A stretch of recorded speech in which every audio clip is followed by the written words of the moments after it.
Assalamualaikum warahmatullahi wabarakatuh. Waalaikumsalam warahmatullahi wabarakatuh. Aku Nova. Saya Asmala. Insya Allah kali ini kita mau ngobrol-ngobrol bersama Teh Asmala seputar dunia pendidikan ya Teh. Ya, Nah, aku tuh pengen nanya versinya Teh Asmala, bagaimana sih langkah awal saat kita belajar agar saat kita belajar juga mudah memahami pelajaran tersebut? Langkah pertama yang harus kita miliki atau yang harus kita tanami yaitu kita harus memiliki niat yang baik. Dengan niat yang baik kita pun belajar ataupun pekerjaan apa saja akan terarah dengan mudah. Dan yang selanjutnya itu kita harus memahami tujuan hidup kita tersendiri. Apa sih tujuannya harus tahu dulu gitu ya? Tujuan kita itu apa? Tujuan hidup kita itu apa? Gitu. Kalau saya sendiri memiliki tujuan hidup, saya ingin mendapatkan ridhonya Allah Subhanahu wa taala. Baik dalam belajar, dalam pekerjaan dan apapun itu, kita harus ingat pada tujuan hidup kita, yaitu ingin mendapatkan ridhonya Allah Subhanahu wa taala. Ketika kita ingin mendapatkan ridhonya Allah Subhanahu wa taala, tentu kita tidak akan terlepas dari niat yang baik. Oleh karena itu, ketika kita mempunyai niat yang baik, pasti dalam belajar pun kita tidak akan semena-mena. Pasti akan memperhatikan dan tekun, dalam artian rajin untuk menggali terus memahami ilmu tersebut. Karena mungkin dalam dunia pendidikan ilmu juga bukan fokus dalam dunia ilmu agama aja ya Teh. Ya. Karena kita hidup di dunia gitu, kita juga harus memahami ilmu apapun yang ada dalam kehidupan kita. Jadi ilmu apapun itu kita harus terus mempelajari. Karena menurut guru saya diibaratkan itu seperti di pesawahan. Nah, di pesawahan itu kan tidak hanya menanam padi, tetapi di pinggirnya itu coba tanam aja tanaman tomat, jagung dan lain sebagainya. Terkadang yang kita ambil itu buahnya itu yang pertama terkadang yang kecil dulu dibandingkan dengan yang besar, seperti tomat dulu terkadang atau cabai dulu dibandingkan dengan jagung. Nah, begitupun dengan ilmu. Jadi tidak hanya ilmu yang besar saja yang kita pahami, tetapi ilmu-ilmu apapun itu kita harus memahami. Jadi ketika langkah awal saat kita belajar itu kita harus dari niat dulu dan kita juga harus tahu targetnya apa atau tujuannya apa. Nah, terus kalau misalkan saat perjalanan kita belajar gitu ya, terus kita tuh suka berada atau sampai pada titik jenuh, malas, terus ya udahlah biarin itu pelajaran, terus kita juga sampai merasa buat apa sih belajar lagi. Nah, kalau ada di titik seperti itu, apa yang harus kita lakukan? Ingat saja pada tujuan kita. Ketika kita sudah mengingat kepada tujuan kita, tentunya tidak akan tuh ada bahasa atau kita merasakan jenuh ya, males lah dan lain sebagainya. Wajar kita ada di posisi jenuh karena mungkin capek dan lain sebagainya. Tetapi kita jangan sampai ada di titik itu terus. Jadikan aja titik itu sebagai jalan pembelajaran bagi kita. Oh, ternyata kalau kita ada di posisi itu, ini tidak baik bagi kita. Dan begitupun tujuan kita pun tidak akan tercapai. Apalagi kita tujuannya besar, misalkan ingin mendapatkan ridho Allah. Apakah kita dengan posisi tersebut jenuh, malas-malas dan lain sebagainya, apakah mungkin kita mendapatkan ridho Allah? Ataupun apakah mungkin kita akan mendapatkan hal yang kita targetkan? Jadi jangan sampai kita ada di titik itu, di titik jenuh, malas dan lain sebagainya, kita dibiarkan saja. Oleh karena itu kita ingat lagi pada tujuan kita. Ketika kita ingat pada tujuan kita, tentu di situ kita akan terinovasi, termotivasi dan lain sebagainya. Jadi kalau misalkan kita udah berada di titik jenuh, kita harus benar-benar ingat ke tujuan awal kita mau seperti apa. Karena kalau kita hanya ada di posisi jenuh dan malas, ya kita tidak akan sampai pada apa yang kita inginkan gitu. Mungkin selain dari itu, kita juga harus ingat bahwa ada orang tua yang selalu mendoakan kita. Jangan sampai kita mengecewakan orang-orang yang berharap kepada kita. Berarti bukan berharap lebih seperti apa, tapi mereka yang mendukung kita, jangan sampai mereka kecewa gitu.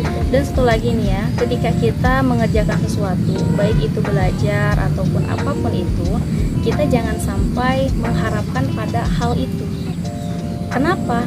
Karena hasil apapun itu, baik belajar ataupun pekerjaan, itu hanya Allah yang akan menentukan. Tugas kita, kewajiban kita hanya melakukan prosesnya, berikhtiarnya. Adapun masalah hasil itu bukan urusan kita, tetapi itu urusan Allah Subhanahu wa taala. Kewajiban kita melakukan ikhtiar, Belajar. belajar gitu ya, berdoa dan lain sebagainya. Atau misalkan nih kita ingin menjadi apalah gitu ya, kita punya cita-cita, punya keinginan. atau kita ingin mendapatkan siapa gitu, ingin mendapatkan sesuatu. Nah, kita itu sebetulnya tidak bisa memiliki hal itu. Misalkan kita ingin menjadi orang yang sangat pintar, kita harus menjadi apa gitu cita-cita kita. Ingin merasa seperti itu atau memiliki harapan seperti itu boleh, tetapi jangan sampai kita itu punya pikiran ingin memiliki. Karena kenapa, diri kita pun bukan kita yang memiliki, tetapi Allah Subhanahu wa Ta'ala. Begitupun pekerjaan, profesi dan lain sebagainya, itu hanya Allah yang memiliki. Nah, dari tadi kan langkah-langkahnya sudah kita ketahui, dari niatnya, tujuannya, dan saat kita jenuh ataupun malas kita harus seperti apa. Nah, motivasi yang paling baik untuk kita yang sedang belajar gitu, untuk teman-teman yang sedang memang berada di tingkat sekolah ataupun ya prosesnya lagi belajar gitu, apa sih motivasi yang paling ngena gitu, yang biar kita itu ini nggak boleh malas nih, ini nggak boleh santai-santai aja, tapi kita harus benar-benar belajar sungguh-sungguh, karena kita yakin dengan ilmu ini akan memberikan feedback yang baik juga gitu untuk diri kita sendiri. Ya tentunya adalah ingat saja pada kewajiban kita, karena belajar itu adalah kewajiban kita. Toh tidak hanya dalam ruangan pesantren, begitupun tidak hanya di dunia pendidikan seperti sekolah gitu atau kuliah, tetapi seperti di sini aja, di lingkungan seperti ini kita pun bisa mendapatkan ilmu atau belajar. Karena motivasi saya tersendiri ketika saya belajar dimanapun itu posisinya, saya selalu mengingat bahwa belajar itu adalah kewajiban saya. Dan belajar juga bukan berarti harus di ruangan ataupun di sebuah lembaga ataupun di mana itu, tetapi kehidupan kita itu adalah salah satu pembelajaran yang paling besar, yang paling berarti. Karena belajar itu memang tidak harus ada di suatu tempat tertentu gitu, bisa dari mana aja gitu. Intinya pengalaman juga kan. Ya.